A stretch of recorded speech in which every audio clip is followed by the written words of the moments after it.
Sabato 8 agosto, San Domenico, è il 220° giorno dall'inizio dell'anno, ne mancano 145 al termine. Il sole sorge alle 6:03, tramonta alle 20:29, la luna si leva a mezzanotte 45, tramonta alle 17:25.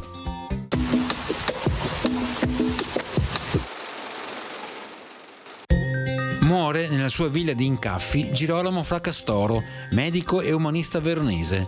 Conseguita la laurea a Padova, dove ebbe come compagno di studi Niccolò Copernico, fu mente universale. Si interessò di matematica, astronomia, botanica, fisica, filosofia, geografia, musica e poesia.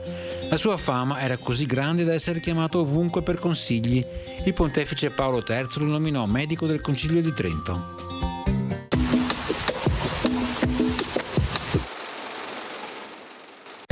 Le previsioni per domani: iniziale nuvolosità irregolare, in successiva attenuazione in pianura, mentre sulle zone montane saranno ancora probabili degli annuvolamenti, con possibilità di qualche locale precipitazione associata nel pomeriggio. Temperature minime senza notevoli variazioni, massime in ripresa, con valori che si riporteranno sopra la media del periodo.